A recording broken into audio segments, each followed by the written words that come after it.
مکے کی سب سے اہم اور مقدس جگہ ہے۔ یہ جو آپ کو میں زیارت کروا رہا ہوں، جس جگہ پہ میں بیٹھا ہوا ہوں، اس کو مکتبہ کہا جاتا ہے، مکتبۃ المکرمہ، مکۃ المکرمہ۔ اصل میں یہ وہ جگہ ہے جہاں پر آپ صلی اللہ علیہ وآلہ وسلم رحمۃ للعالمین، امام الانبیاء، خاتم النبیین جو ہے وہ دنیا میں تشریف لائے تھے۔ یہ وہ جگہ ہے۔ اس کی میں بیک سائڈ پہ آپ کو اس کا فرنٹ بھی دکھاتا ہوں۔ اس کے مسجد الحرام کے صفا مروہ والی سائیڈ کے باب السلام سے باہر نکلیں تو اس سے متصل ایک سوق اللیل نام کا بازار ہوا کرتا تھا۔ اس بازار کے آخری سرے پر محلہ بنو ہاشم تھا، جس میں بنو ہاشم کے مکانات تھے۔ اسی محلے میں یہ مکان تھا جو حضرت عبداللہ بن عبد المطلب علیہ السلام کا گھر تھا، جو ان کو وراثت میں ملا تھا، جس کو اب مولد نبی یا مکتبہ مکۃ المکرمہ کہا جاتا ہے۔ یہ وہی مقدس اور بابرکت مکان ہے جہاں پر آپ صلی اللہ علیہ وآلہ وسلم تشریف لائے تھے۔ آپ صلی اللہ علیہ وآلہ وسلم نے ہجرت مدینہ کے موقع پر یہ مکان عقیل بن ابو طالب رضی اللہ تعالیٰ عنہ کو حبا کر دیا۔ اس کے بعد یہ مکان ان کی اولاد میں رہا۔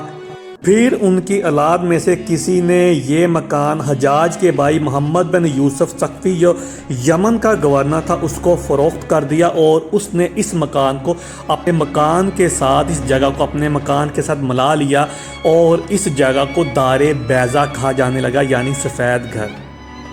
عباسیہ دور میں 171 ہجری میں ہارون الرشید کی والدہ ملکہ خیزران حج کے لیے تشریف لائیں تو انہوں نے دار البیضا سے یہ جگہ نکال کر مولد نبی جو تھی یہاں پر مسجد تعمیر کر دی۔ تاریخ اسلام کی مشہور شخصیت ملکہ زبیدہ ہارون الرشید کی بیوی جب وہ مکہ مکرمہ میں تشریف لائیں عمرہ کے لیے تو اس نے اس مسجد کی جگہ پر دوبارہ نئے سرے سے ایک عمدہ اور یادگار مسجد تعمیر کر دی۔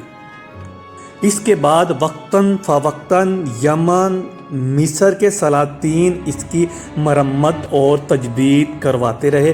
بعد میں عثمانی ادوار میں بھی اس کی تزئین و آرائش ہوتی رہی۔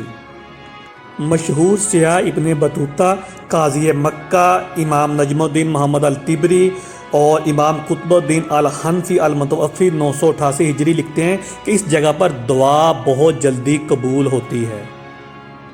ابھی میں جس دہلیز پر بیٹھا ہوا ہوں، یہ مکے کی سب سے مقدس دہلیز ہے۔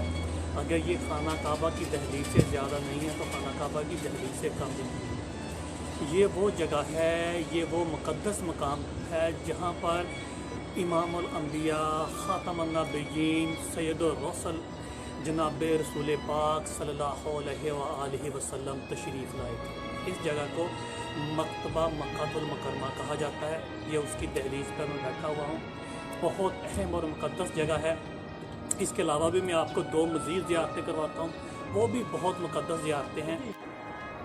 یہ شیب ابی طالب ہے۔ یہ وہ گھاٹی ہے جہاں پر 3 سال تک آپ صلی اللہ علیہ وآلہ وسلم، سیدنا ابو طالب علیہ السلام، جناب ام المومنین سیدہ خدیجہ سلام اللہ علیہا یہاں پر بنو ہاشم کے ساتھ مسحور رہے، قید رہے 3 سال تک۔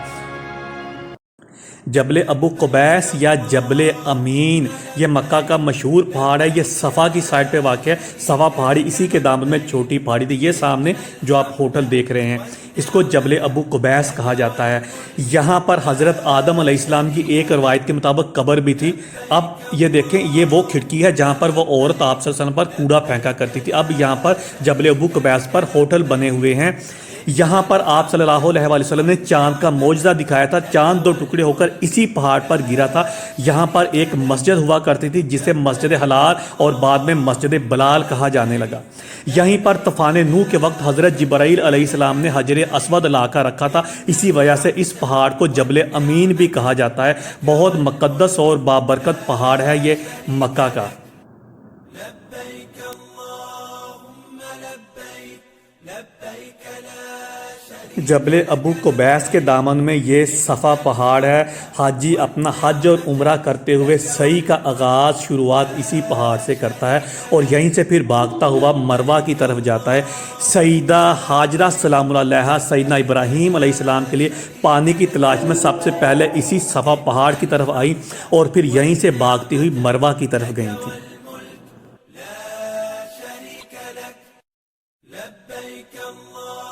قرآن مجید میں ارشاد ہے کہ اللہ تعالیٰ فرماتا ہے کہ صفا اور مروہ میری نشانیوں میں سے نشانیاں ہیں۔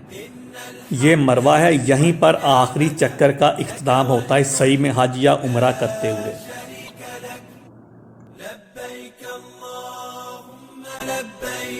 لبيك لا شريك لك لبيك إن الحمد والنعمة لك والملك لا شريك لك لبيك اللهم لبيك لبيك لا شريك لك لبيك إن الحمد والنعمة لك والملك لا شريك لك لبيك اللهم لبيك لبيك لا شريك لك لبيك